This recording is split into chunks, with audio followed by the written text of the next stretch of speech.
everybody again. How are you? Welcome on stage. Hello. Great having you. Thank you. Hello. I look forward to a great panel with you, so please have a seat. Have a seat here so I can...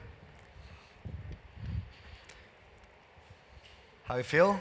Yeah, good. How's Webit so far? Yeah, I think it's great. Yeah. So I hope you made some good contacts and enjoyed good networking. I have here on the stage two amazing people, and we'll be talking about things that are connected. Talking about wearables, talking about how we change people's life through these technologies, etc., etc. So I will start with Asier. What are the biggest problems with wearables? What do you think? I mean, are there problems at all? Yeah, actually, one of the big problems with wearables is that there's not a big infrastructure. There's no good connectivity between, for example, wearable devices or other smart home devices. Like, there's no connection between them. It's really hard. I think that that needs to be implemented. And there are like many challenges, like there's not a common platform like we have in the smartphone industry with Android and iOS.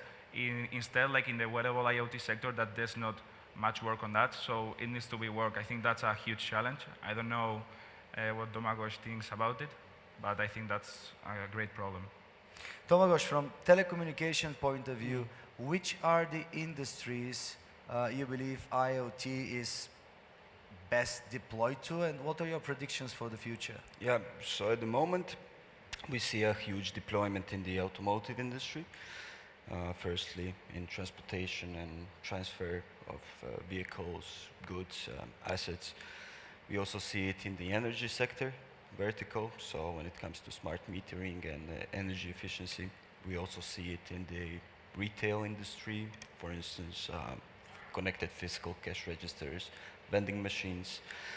There are some new trends coming in e-health, and there is also wearables, consumer gadgets as we call it, you know, more and more becoming real. In the future, we think that these domains, these verticals will explode more, but there is also some new coming.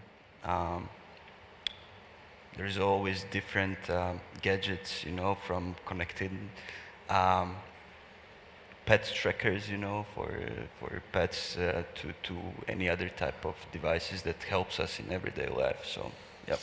That's all that you said. I totally agree with you, of course, but still the living of the every individual is, I think, that really matters at the end of the day, because yes, I know you're leading machine-to-machine part of Austria Telekom, so you're part of it, so you're very much into this, but at the end of the day, it's about people. Yeah, technology should be about people. Everything else is wrong. So from that perspective, how this will change people's lives? You didn't mention anything about smart homes, and furthermore. So yeah. So when it comes to, I mean, all these points help us in our everyday life. You know, when we control our homes. We can basically be more energy efficient, cut the cost that we have on. We also can have security and surveillance of our houses, but it comes larger to the smart cities, and I think majors yesterday talked about this. And one of the points is also the management of the traffic within the city. So I think when you have a lot of connected vehicles, you can use this data basically in order to manage better the traffics in the cities, yeah, in the municipalities. So yeah. So what is your perspective through the benefits for the humankind?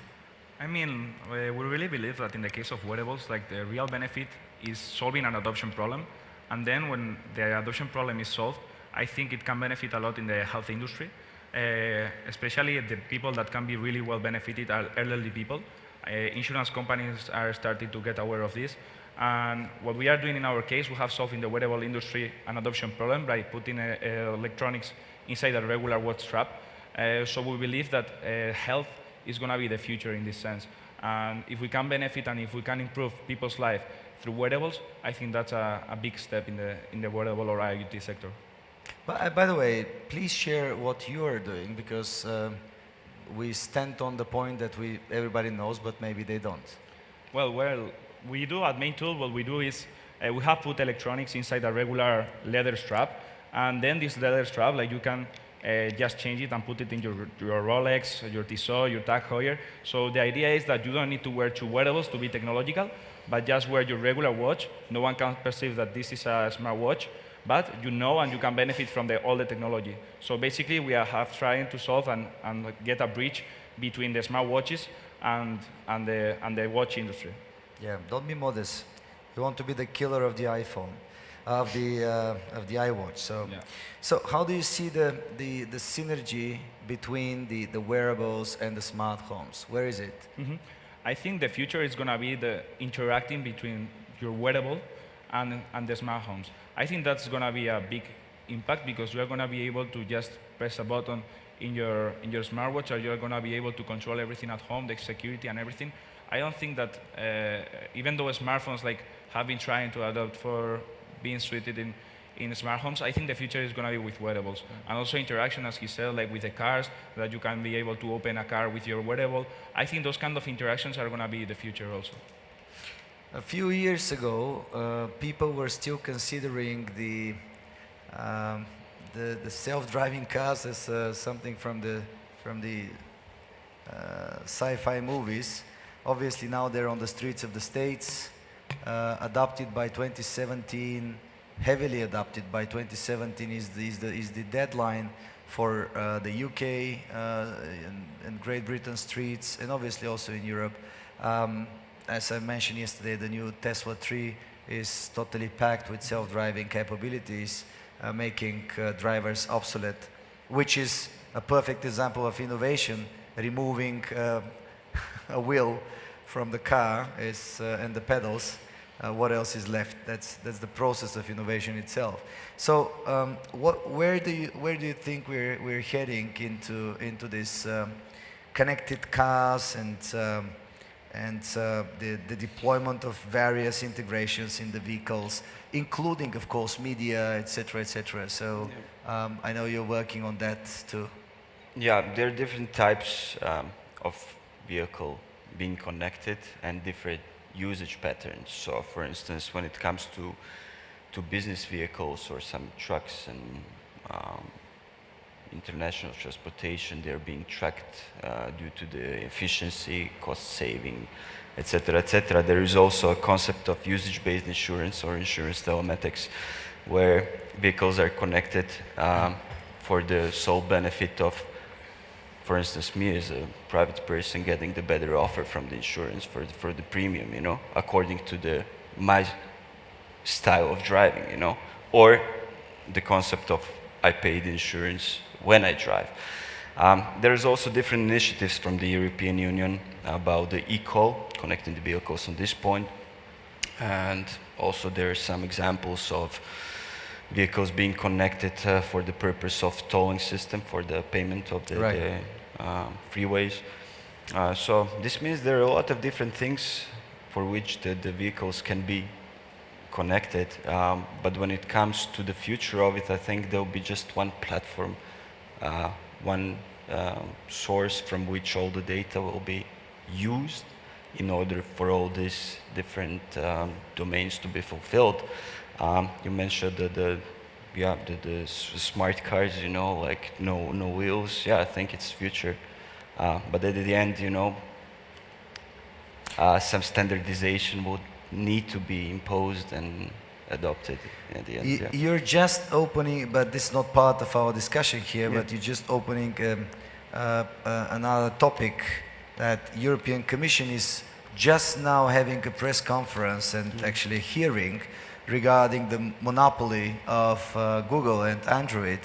So it very much looks like to me the European Inquisition, when you cut the hand of somebody because he's handful.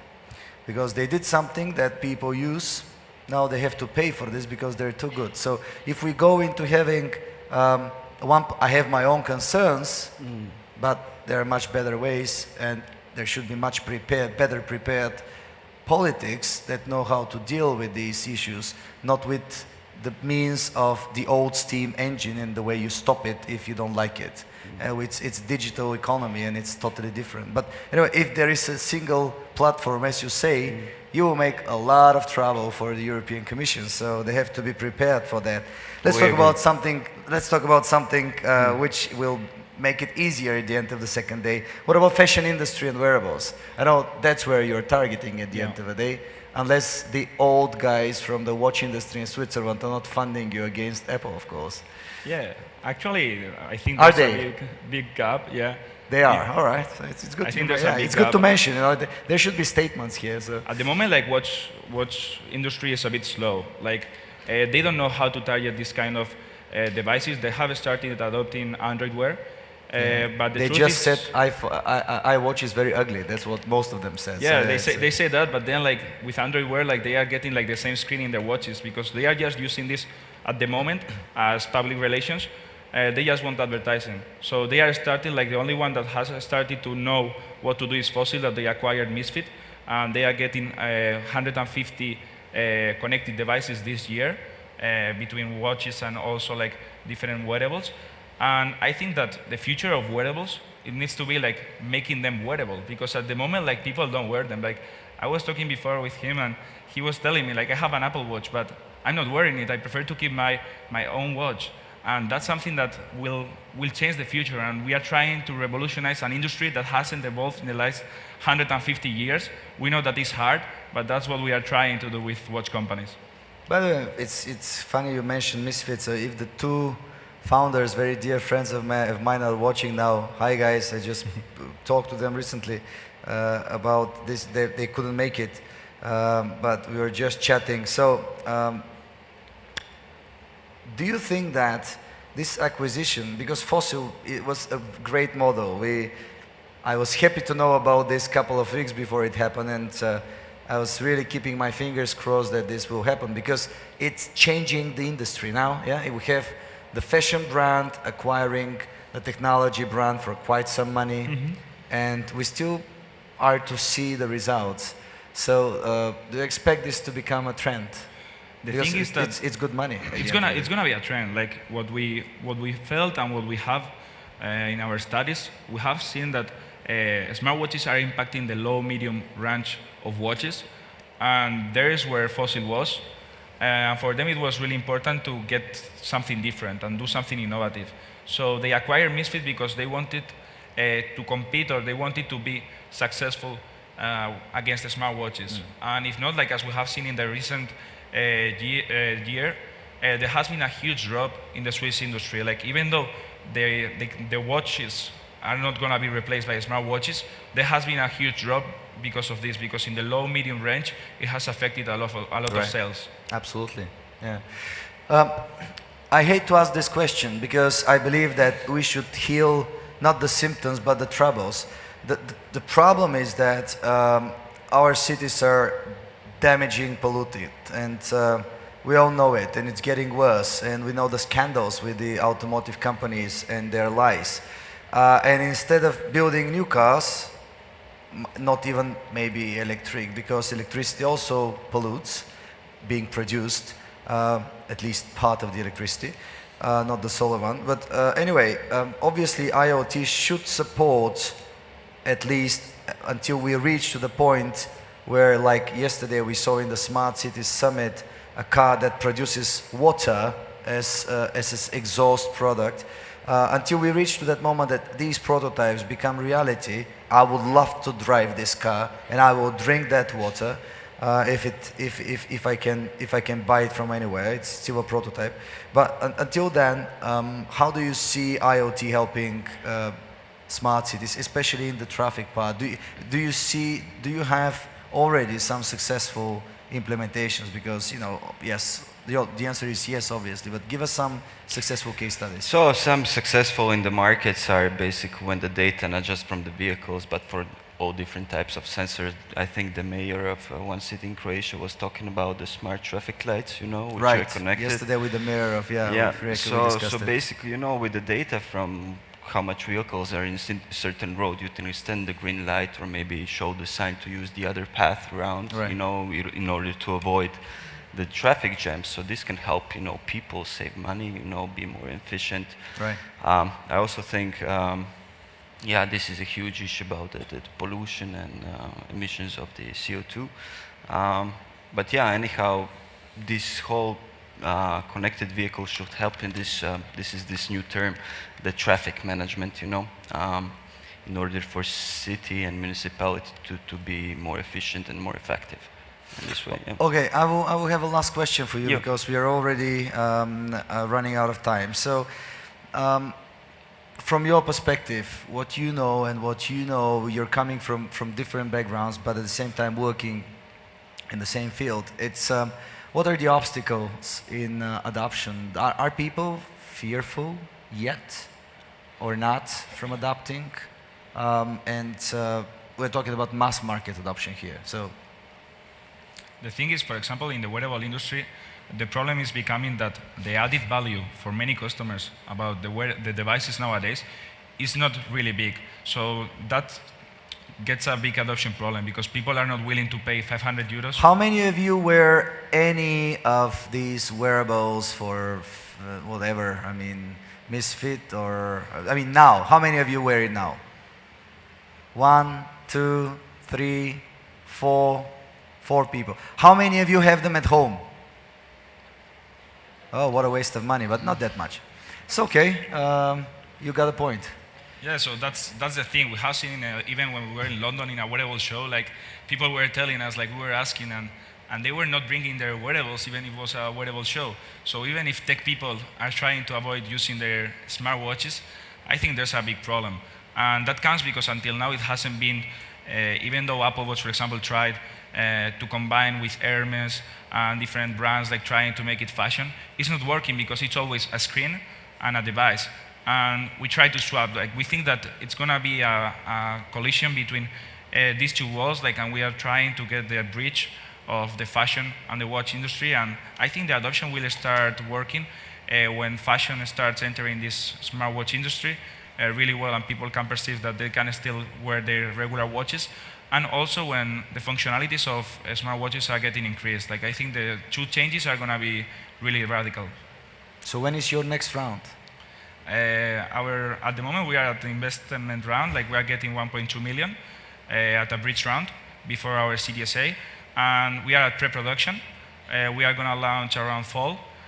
So basically now we've been in Basel in Switzerland talking with all major watch brands, and now we are trying to collect for production and to develop a medtech aspect with elderly people and trying to help them in health-related issues. We are trying to get this 1.2 million to start working on this.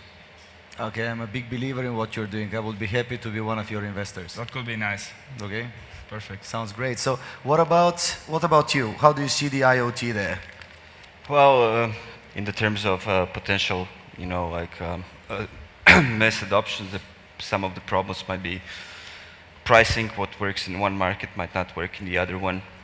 Also, this localization, you know, some needs trigger the development of something in, for instance, Bulgaria, but it may not apply in Spain, for instance. So this is one of the obstacles for those things to become mass and global. The third is this standardization, because different mediums of communications, different types of hardwares, different types of softwares, platforms were used. And in the end, the biggest concern, what we've seen, is basically the privacy issue, the privacy of data, on whether this data can be misused, and then when it comes to the individual level. Yep. So these are some potential. I agree. Yeah. I agree 100% about the data itself, and we are getting more and more automated, which at the end of the day, I believe requires clever regulation, because it's about our private lives. Yeah. Thank you so much for joining. Thank you so much for being part of Webit Festival's agenda. Thank you. Thank you. Thank you very much. Great talk. Thanks. Please.